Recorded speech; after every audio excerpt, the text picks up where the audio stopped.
നേരിയ നേട്ടത്തിൽ വ്യാപാരം തുടങ്ങാമെങ്കിലും വളരെ ഉയർന്ന തോതിലുള്ള കയറ്റങ്ങൾ പ്രതീക്ഷിക്കുന്നുണ്ട്. കഴിഞ്ഞ കുറച്ച് നാളുകളായി വിപണിയിലെ ഈ ഏറ്റക്കുറച്ചിലുകൾ ഒരു തുടർച്ച തന്നെയാണ്. അത് വരും ദിവസങ്ങളിൽ തുടർന്നേക്കുമെന്ന് തന്നെയാണ് കരുതുന്നത്. ഈ ആഴ്ച വിപണിയെ സ്വാധീനിക്കാൻ പോകുന്ന പ്രധാനപ്പെട്ട ഘടകം റിസർവ് ബാങ്കിന്റെ പണനയ അവലോകന യോഗമാണ്. പണപ്പെരുപ്പ നിരക്ക് കുറഞ്ഞു നിൽക്കുകയും വളർച്ചാ നിരക്ക് കൂടി നിൽക്കുകയും ചെയ്യുന്ന സാഹചര്യത്തിൽ നിരക്ക് കുറയ്ക്കാൻ സാധ്യതയുണ്ട് എന്ന് തന്നെയാണ് വിശ്വസിക്കുന്നത്. ഏതാണ്ട് 25 ബേസിസ് പോയിന്റിന്റെ കുറവ് ഇത്തവണയും വരുത്തിയേക്കും. അങ്ങനെയാണെങ്കിൽ അത് ബാങ്കിംഗ് മേഖലയെ കൂടുതൽ ഉണർവിലേക്ക് എത്തിക്കുകയും ചെയ്യും.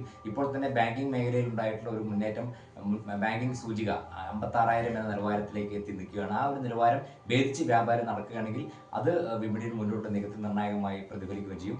ഒപ്പം തന്നെ US താരിഫുമായി ബന്ധപ്പെട്ടിട്ടുള്ള ചില അനിശ്ചിതത്വങ്ങൾ IT മേഖലയെ കാര്യമായി ബാധിച്ചിട്ടുണ്ട്.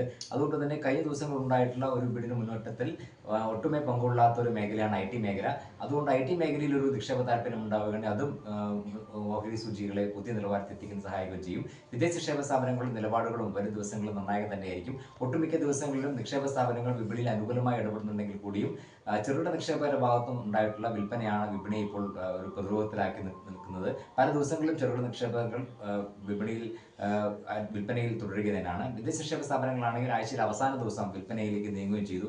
എങ്കിലും ആഭ്യന്തര നിക്ഷേപ സ്ഥാപനങ്ങളുടെ ഭാഗത്തും വളരെ അനുകൂലമായി നല്ല രീതിയിൽ നിക്ഷേപം തുടരുന്നതുകൊണ്ട് തന്നെ വരും ദിവസങ്ങളിലും അതിൻ്റെ ഒരു സ്വാധീനം വിപണികളിൽ നീക്കത്തിൽ നിർണായകമായിരിക്കും. മുൻനിര സൂചികയായ നിഫ്റ്റിക്ക് 24,920 എന്നുള്ളതായിരിക്കും ഈ ഒരു സാഹചര്യത്തിൽ ഏറ്റവും പ്രധാനപ്പെട്ട ഒരു നിലവാരം.